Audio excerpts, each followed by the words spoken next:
back in their home districts. It has gotten that bad because here's how the problem comes about, and here's how it works. And Bruce knows this. When we established our candidacy for governor, we had to file a piece of paper with the state of Florida, establishing our bank account and who our campaign treasurer was going to be. And the law says that the most we can take as a contribution into that campaign account is $3,000. That's it, there's a cap. But here's the problem. If I want to, I can take a step right over here and I can start something called a political committee. Open a separate bank account. This is as a candidate. Open a separate bank account and accept unlimited contributions into that account and put some grand sounding name on that political committee, like Floridians for Truth and Justice or Floridians for a Better Business Environment or something like that. And if I wanted to, I could run practically my entire campaign out of my political committee instead of out of my campaign account. And folks, that's what they're doing. And it's become, with each passing election cycle, the problem has gotten worse and worse and worse, to the point now where, just as an example, and if he was standing right here in this room, I'd still say this, so I don't want anybody to think I'm talking behind his back, but Adam Putnam, our Commissioner of Agriculture, has his campaign account, and he has a political committee called Florida Grown. And if you go to the website for Florida Grown and check the contribution reports there, you're going to find that there's at least $2.5 million in that account that came to him from the utility companies in Florida. Florida Power and Light, Duke Energy. And here's another part of the problem with these political committees. Only about $900,000 of that is in direct contributions. You can see where Florida Power stroked him a check for $250,000, but what you don't know is that also on his contribution report, there are contributions to his political committee from other political committees with great sounding names. But guess what? The utility companies have made contributions to these other political committees that have then turned around and made contributions back to his political committee. And the way the system is set up right now, a contribution can go from political committee A to committee B to committee C to committee D, and then it finally ends up in the committee of one of these candidates. And you'd have to be a forensic accountant to be able to track the money back to its original source. That's how bad this is. So when I say that it's a political class and they're only listening to each other, this is what I'm talking about. And unfortunately, they like it that way. I think it's terrible. I think it's terribly wrong for that kind of a system to be set up. In fact, we think it's so wrong that, as Kate was saying, about 4 years ago, we started the Come Clean Florida Coalition, which consists of our organization, Republican Liberty Caucus of Florida, Liberty First Network, Campaign for Liberty, the Florida 10th Amendment Action Center. We all got together, and a couple of the different Tea Party groups from around the state, and we formed the Come Clean Florida Coalition. And I'm very pleased to be able to tell you that I'll be in Tallahassee tomorrow at 1 o'clock. We're doing a press conference with Representative Joe Gruters from Sarasota, and also Senator Greg Stubbe, who's also from the same county, and a number of other representatives and senators that have signed on to a piece of legislation that our organization has put together, which would not solve the problem in its entirety, because it's a very complex problem, but it would do one thing. It would accomplish one very important first step. And what it would do is it would prohibit these political committees from being able to make contributions to each other. Okay, when it comes to transparency and accountability, that would be huge. I don't have enough time to go into all of the other issues associated with campaign finance reform. I just want to touch on a couple of issues real quick related to the campaign, and then open it up for questions. How am I doing on time? Doing okay? Okay. Obviously, if you're running for governor, one of the big issues is going to be education. Okay, I mean, the state budget is $82.3 billion, and about 67% of that comes in two categories: education and healthcare. And by healthcare, what we're really talking about, of course, is Medicaid. All right, now in education, there's a couple of things that we have to do immediately. Number one, we've got to get rid of Common Core. It's going to be one of the absolute first things that we do. You're talking about the textbook issues and those kinds of things. Folks, I'm going to tell you something. People are under the delusion that Common Core was started by the states, by the governors, through something called the National Governors Conference. The National Governors Conference is not an organization of the governors of the state of Florida. It's a political group is what it is. Oh, excuse me, the governors of the country. It's a political group is what it is. And the whole impetus for Common Core really came out of UNESCO, the United Nations Education, Scientific, and Cultural Organization, more than it did that group.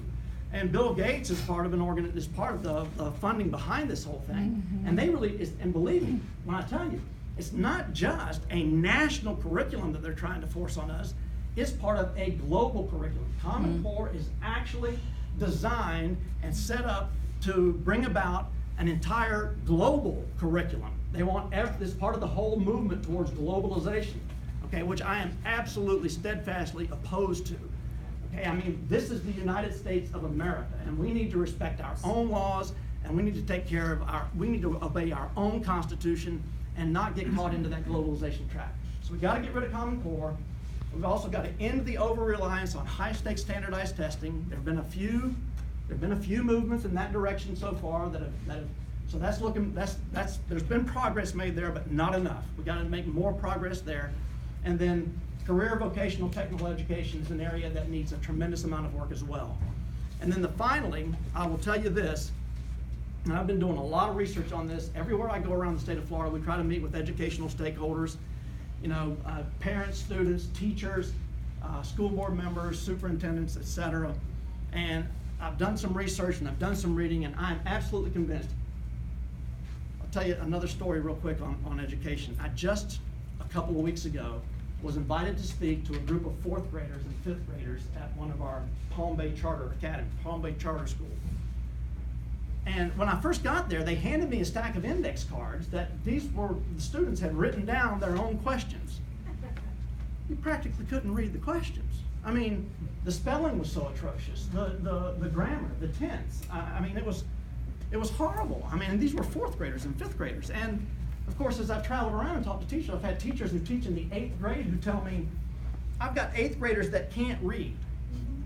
And not can't read at grade level, they're functionally illiterate, and they're in the 8th grade.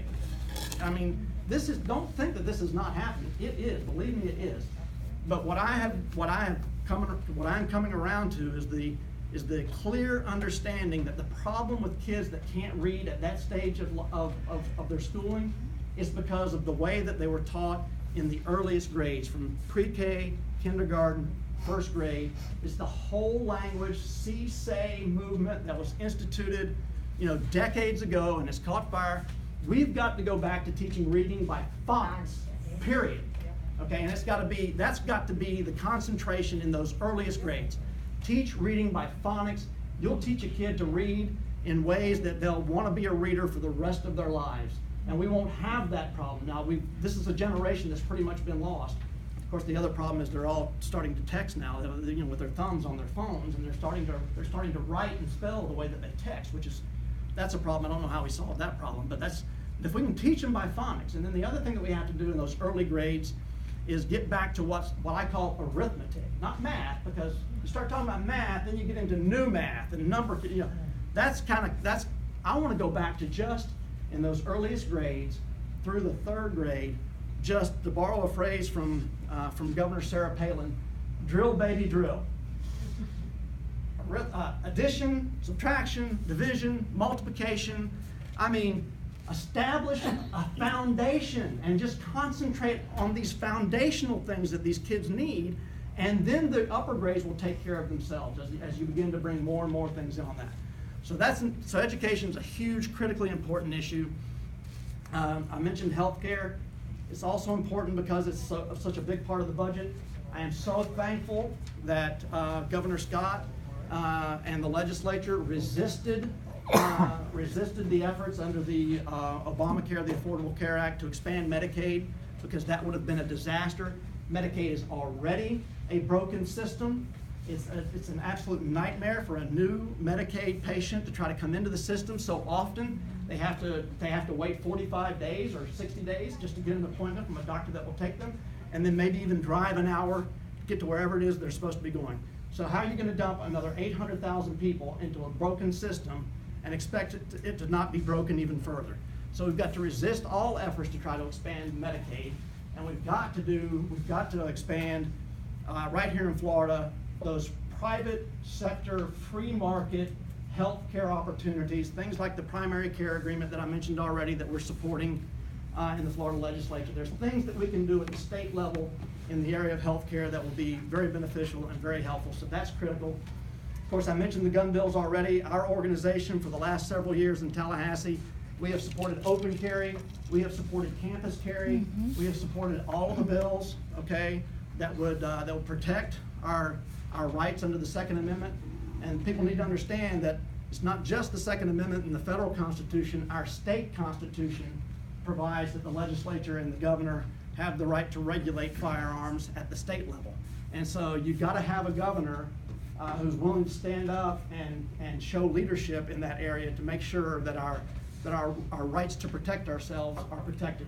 I consider myself to be, and this is no offense towards our first responders, especially those that are here in the room, but I consider myself to be my own first responder.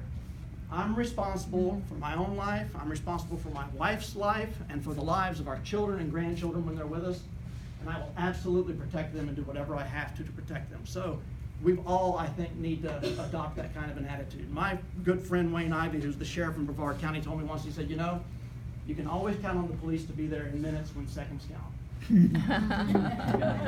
And it's true. I mean, it's absolutely true. So many of these mass shootings, they're over within 5 minutes. And the average response time is around 11 minutes nationwide. And that's really good. I mean, that's really good. In some of our communities, their average response time is 7 or 8 minutes. That's really, really good. But you know, if somebody walks in and starts shooting up the place, it's not good enough. So there need to be people. I even carry in church. You know, I mean, I just do, and I think we need more people that do that. So those bills are very important. And I mentioned earlier, I talked about the federal government, and I talked about pushing back against the federal government whenever they step out of their box. But it is clear to me from what I know about the Constitution and what I've studied, and that is that immigration and naturalization, those are in fact the purview of the federal government. We need policies, statutes, if necessary, right here in Florida, that there will be no sanctuary cities anywhere in the state of Florida. No. So that's very important as well. And of course, as a Republican and a limited government guy, you know, the size and scope of government is absolutely critical. Government needs to concentrate on only those things that the people cannot take care of for themselves. Okay, so we need to limit the size, limit the scope of our government. We need to, and I'm absolutely opposed to corporate welfare, absolutely opposed to crony capitalism, opposed to the state picking winners and losers. Okay, so we need to always be vigilant against those kinds of programs. I'm sure there's an issue that's on my platform, which you can find on my website. I gave everybody a card. The website is www.bob4florida. That's Bob, F-O-R, Florida.com. And you can check all of those positions out there. And I'm also delighted to answer your questions, but let me just tell you one thing before I open it up for questions, because I think this is absolutely important, and it all goes back to that issue of campaign finance reform. And I try to close with this everywhere that I go. You know, we're all going to have a choice to make on August the 28th of next year. Okay, that's the day of the primary. And for me, and I think for every single one of you, the choice comes down to how you answer one fundamental question. And that fundamental question is this: what kind of government do you want in Tallahassee? Because let me just tell you folks, if you want a government that is of, by, and for the special interests and the crony capitalists, with all of their dark money, all of their political committee money flowing through, being legally laundered through all these different political committees, then by all means, pick one of the front runners. If that's the kind of government that you want, of, by, and for the special interests, then vote for Adam Putnam. Vote for Jack Lackvilla. Vote for one of those guys. Because they're the establishment politicians. That's exactly the kind of government that you'll get. But if you are ready to restore the voice of the people of Florida in Tallahassee, if you're ready to take back control of our state government, if you're ready for a government in Tallahassee that is of, by, and for the people of the state of Florida, then I hope you'll choose me. And now I'll be happy to answer any questions that you might have.